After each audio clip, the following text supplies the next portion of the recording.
श्री शिवाय नमस्तो। ध्यान कितनी एकादशी है? स्कंद पुराण यहां तक कहती है कि इस कथा के चरित्र को जो श्रवण कर लेता है उसको 26 एकादशी करना भी नहीं पड़ती। इस एकादशी की केवल ये कथा सुनकर ही वो तर जाता है। बहुत ध्यान से सुनना इसको, कथा तो बड़े भाव से सुन लो इसको, है? बड़े प्रेम से। इसलिए सारी एकादशियों में निर्जला एकादशी की महत्वता शास्त्र प्रमाण करता है महाराज। निर्जला एकादशी का उद्यापन जो करा जाता है, उसका उद्यापन और प्रदोष का जो उद्यापन करा जाता है, इन दोनों का क्रम लगभग एक जैसा ही। तो निर्जला पहुंची है और निर्जला ने जाकर भगवान नारायण से निवेदन करा। भगवान विष्णु ने पूछा, क्या बात है निर्जला, आज तुम खेलती हुई यहां पर आकर खड़ी हो गई, क्या हुआ क्या है? क्या तुमको गौलोक धाम में आनंद की अनुभूति नहीं हो रही जो तुम बैकुंठ में आई? निर्जला घूमती घूमती भगवान के सम्मुख में पहुंच गई। भगवान ने पूछ रहे हैं, बार बार पूछा, निर्जला हुआ क्या तुमको?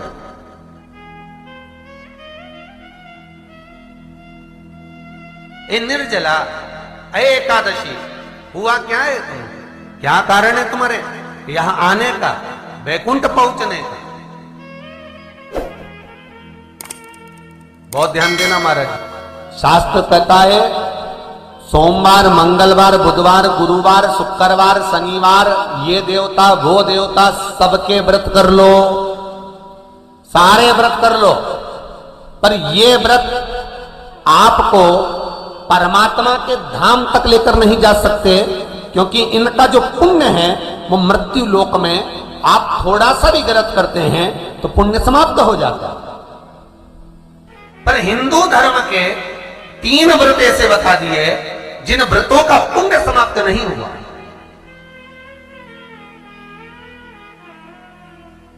हिंदू धर्म के 3 व्रत ऐसे हो गए जिनका पुण्य समाप्त नहीं हुआ महाराज, जिनका पुण्य प्रबलता में बढ़ता गया। पहले नंबर पर एकादशी,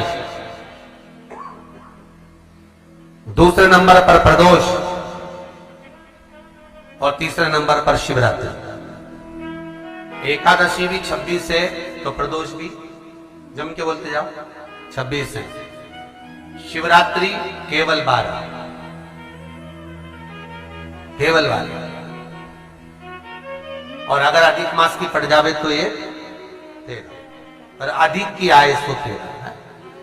तो यहां शास्त्र कह रहा है कि 3 व्रत हमारे यहाँ जिनका पुण्य समाप्त नहीं हुआ, जिनका पुण्य प्रबल हुआ, बड़ा। इसलिए आज भी माता एकादशी का व्रत करती है, और एकादशी का व्रत कर कर अगर कोई जीवात्मा को देते हैं, कोई मर भी गया तो उसको एकादशी का दान देते हैं।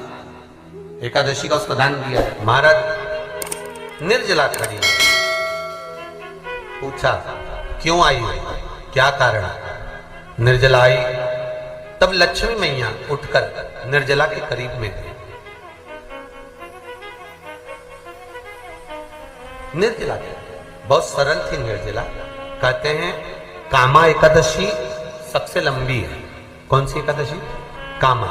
फिर मोक्षदा उससे नीची है महाराज, और निर्जला जो है बिल्कुल छोटा स्वरूप है। निर्जला का मतलब देखा जाए तो केवल 2 चोटी करी हुई है। मस्तक पर भोर लगा हुआ है निर्जला के, माथे पर बिंदी लगी हुई है निर्जला के, सुंदर गले में तुलसी की मालाएं पहनी है निर्जला, हाथ में जो हाथ फूल जैसी माताएं पहले पहनती थी, आपको ध्यान में होगा, ऐसा बड़ा फूल होता था, अंगूठियां पड़ी होती थी, हाथ में ऐसा लगा रहता है। तो निर्जला हाथ फूल भी तुलसी के धारण करती, बड़ा सुंदर स्वरूप है माता निर्जला का महाराज। छोटी है तो माता लक्ष्मी उनके पास में गई और निर्जला से जाकर पूछा, निर्जला तेरे आने का कारण क्या है, तू बता। नारायण आपसे पूछ रहे हैं कि क्यों आई हो, किस लिए आई हो, क्या है तुम्हारे आने का कारण? निर्जला ने कहा, मेरी विनती केवल इतनी सी है मां, कि मैं ये चाहती हूं कि मैं जीव के प्राण छूटने के बाद उसके प्राणों को जिस समय मैं लेकर जीवात्मा के प्राणों को परमात्मा तक भेजूं, बैकुंठ तक भेजूं, गौलोक धाम तक भेजूं, उस बीच में मुझे ले जाते समय कई नरक भी बीच में पड़ेंगे, कई स्थान ऐसे बैतरणी आदि के स्थान बीच में आएंगे तो वो स्थान में मुझे रोका ना जाए, मैं सीधे भगवान के धाम पहुंच जाऊं। ऐसी कृपा, ऐसी दया। जितनी भी माताएं एकादशी का व्रत करती, बहुत ध्यान से सुनना आज की कथा को, शायद जिंदगी में मिली ना मिली, पर ये कथा का रिश्ता तो बहुत ध्यान से सुनना। स्कंद पुराण यहां तक कहती है कि इस कथा के चरित्र को जो श्रवण कर लेता है उसको 26 एकादशी करना भी नहीं पड़ती। इस एकादशी की केवल ये कथा सुनकर ही वो तर जाता है। बहुत ध्यान से सुनना इसको, कथा को। सबसे पहला नियम एकादशी व्रत का, सबसे पहला नियम है कि आप जिस दिन व्रत करो उसके एक दिन पहले भक्ति का संचार इस हृदय में करो। भक्ति का संचार इस हृदय में कर लीजिए। जिस दिन आप व्रत करो, जैसे एकादशी का व्रत कर रहे हो तो दशमी के दिन शाम का समय जब आवे, रात्रि जब होने लगे, शाम का समय आवे और रात्रि का आप जब भोजन ग्रहण करो तो उस भोजन में कोई ऐसा पदार्थ ग्रहण मत करिए जिस पदार्थ के कारण आपकी एकादशी बिगड़ जाए। कोई बेकार भोजन में ग्रहण नहीं करिए, श्रेष्ठ भोजन ग्रहण करिए दशमी। और एकादशी का दूसरा नियम बहुत ध्यान से सुनिएगा।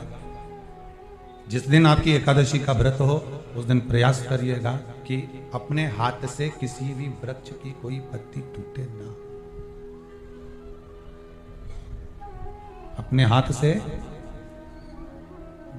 किसी भी वृक्ष की, पौधे की, किसी भी वृक्ष की पत्ती अपने हाथ से ना टूटे।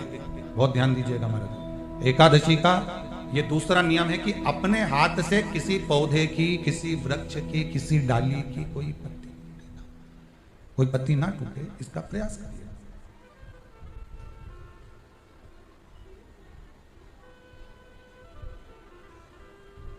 कितना सुंदर व्याख्यान कहा है, कितना सुंदर वर्णन है महाराज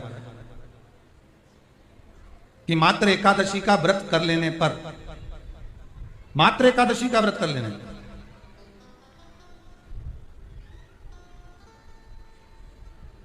जो पूर्व में किया गया हमारा पाप कर्म है, हमने किसी जीव की हत्या करी है, हमने किसी को कष्ट प्रदान करा है, हमने किसी को अपशब्द कहा है, हमने किसी को ताने दिए, हमने किसी को आड़ा टेढ़ा कहा है, हमने किसी को गालियां दे दी है, मात्र एकादशी का व्रत ही कर लेने पर ये सारे जो दोष हैं वो समाप्त हो जाते हैं।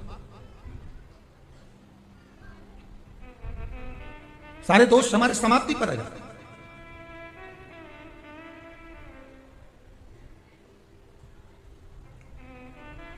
अब एक विचार करिएगा थोड़ा सा अपने मन में, अपने चित्त में, अपनी वृत्ति में एक बात उतारिएगा, एक अपने मन में एक बात को उतार कर रखिएगा कि आप अपने पाप को, अपने पाप कर्म को जिस दिन क्षीण करने वाले हो, समाप्त करने वाले हो, अपने पाप को आप जिस दिन समाप्ति पर लेकर जा रहे हो तो उसके एक दिन पहले आपको प्रसन्नता होना चाहिए कि नहीं होना चाहिए कि कल मेरा पाप कटने वाला है, कल मेरा पाप समाप्त होने वाला है। जो मैंने पाप कर्म करा है वो समाप्त होगा, जो मैंने पाप कर्म करा है वो कल समाप्त हो जाएगा। तो एक दिन पहले आपके चेहरे पर प्रसन्नता होगी ना हो?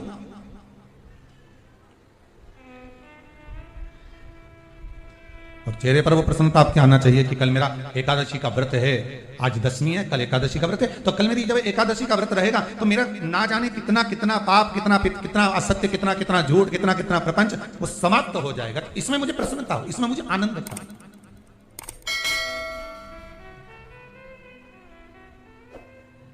तो क्या कहा गया कि प्रयास करिएगा कि एकादशी के दिन कोई वृक्ष की, कोई डाली की, कोई कोपल की कोई पत्ती ना तोड़ी जाए। क्यों? तो कहा अगर उस पत्ती को हम तोड़ देते हैं, वृक्ष की पत्ती को या क्यारे में लगी हुई कोई डाली की पत्ती को हम तोड़ देते हैं तो एकादशी का पुण्य फल प्राप्त नहीं होता, एकादशी का कोई फल हमारे खाते में नहीं जाता, पुण्य फल प्राप्त। अब फिर भले तुम, चाहे तुमने मोरदन खाया हो, चाहे तुमने फिर चिप्स खाई हो, चाहे तुमने फिर व्रत का कितना ही सामान खा गए और तुमने सोचा कि आज मेरी एकादशी है, तो फिर उसका कोई फल प्राप्त नहीं, उसका कोई सुख प्राप्त नहीं आपको।